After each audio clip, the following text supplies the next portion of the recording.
Je te souhaite la bienvenue. Juste avant de commencer, une petite information. Cette vidéo est extraite de l'émission en direct La Ligne Rouge des hauts potentiels dans laquelle tu peux poser tes questions et obtenir une réponse personnalisée. Cette émission est diffusée en direct chaque jeudi soir à 19h, heure de Paris, 13h, heure de Montréal, dans le groupe Facebook privé des élèves de l'Université des hauts potentiels. Si tu ne fais pas encore partie de ce groupe d'entraide et de bienveillance, tu peux y accéder en devenant élève de l'université. Pour cela, il te suffit juste de télécharger une première formation offerte dans le cadre de cette campagne de sensibilisation au haut potentiel. Le lien se trouve en description de cette vidéo ou en description du podcast. C'est tout simple, tu m'indiques à quelle adresse je dois t'envoyer la formation et tu la reçois tout de suite.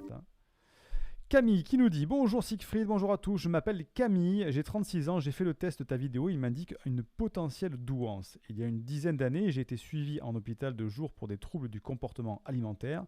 J'ai eu des entretiens avec des psychiatres. Je me demande s'il est possible qu'il n'ait pas détecté de douance à l'époque. » Alors Camille, tu poses une question très intéressante. Donc déjà, tu dis que tu as fait le test de ma vidéo. Donc il y a une vidéo sur la chaîne YouTube dans laquelle on propose 17 ou 18 questions en rapport avec le haut potentiel. Et si tu nous reconnais dans une majorité de ces questions, et notamment des réponses, mais ça va permettre justement d'avoir une sorte de prédétection, de dire tiens, si je remplis beaucoup de questions en répondant oui, ça veut dire que j'ai un profil qui correspond à celui des hauts potentiels. Et donc, ça serait peut-être intéressant pour moi d'aller explorer plus loin. Donc, si tu as fait ce test-là, c'est très bien. Tu me dis que tu as fait des tests avec des psychologues, tu as eu des entretiens avec des psychiatres. Il faut savoir que la douance, le haut potentiel, c'est pas enseigné dans les écoles, en fait. Quand on prend le volume du programme, que suit par exemple un psychologue, ça représente quelques heures. Je crois que c'est 5 heures, si je ne dis pas de bêtises, sur le haut potentiel.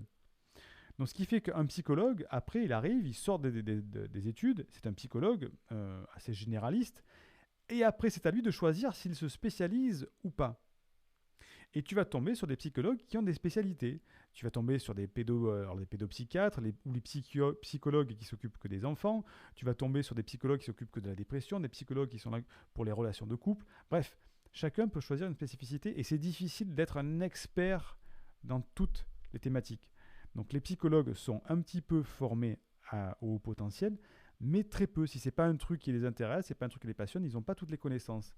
Et donc si tu vas avoir un psychologue qui n'est pas formé à ça, il va en savoir plus que la moyenne des gens, bien sûr, mais ça va être un minimum de choses et pas toutes les subtilités du haut potentiel et toutes justement les, on va dire, pas les ramifications, mais les erreurs de diagnostic qu'on peut avoir sur le haut potentiel. Donc c'est pas obligatoire d'aller voir un psychologue et que le psychologue ne détecte pas tout de suite en se disant « Hop, j'ai repéré un potentiel, monsieur, madame, il faut aller passer un test de détection de la douance. » C'est pas comme ça que ça marche. Les psychologues ne sont pas automatiquement formés à ça, donc c'est pas là-dedans qu'ils vont creuser tout de suite.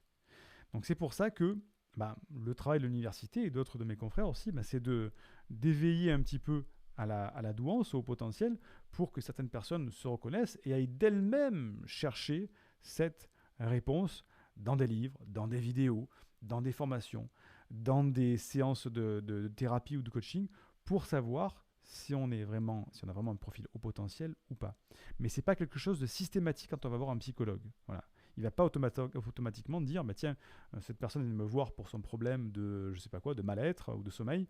Ah, tiens, si je lui faisais passer un test de détection pour la douance. Parce que déjà, peut-être qu'il n'est pas formé à ça et ce n'est pas la priorité par rapport à son protocole d'évaluation. Donc, Camille, voilà, tu as eu des entretiens avec des psychiatres. Je me demande s'il est possible qu'il n'ait pas détecté de douance à l'époque. Et oui, à l'époque. Il est possible qu'il n'ait pas détecté la douance à l'époque. Tout à fait, c'est possible. Donc, c'est pour ça qu'il faut poser la question. C'est à toi d'aller faire le premier pas dans cette recherche, dans cette quête, il faut même dire, pour savoir si tu es au potentiel ou pas. La première vidéo que tu as faite sur YouTube avec les 17 questions en fait partie. Tu peux prendre un rendez-vous à l'université ou tu peux prendre un rendez-vous avec un psychologue ou un thérapeute spécialisé dans les hauts potentiels. Et à ce moment-là, tu auras une expertise, un dépistage beaucoup plus précis. J'espère que je t'ai aidé, Camille.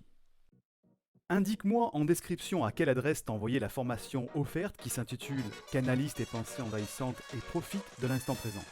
Et surtout, partage cette vidéo à une personne de ton entourage que ça pourrait aider. Et n'oublie pas, comme le disait Einstein, la folie c'est de faire toujours la même chose et de s'attendre à un résultat différent. Si tu veux t'épanouir avec ta douance, c'est le moment d'utiliser le bon mode d'emploi, celui qui fonctionne avec toi, et de changer pour faire de cette terre un monde meilleur.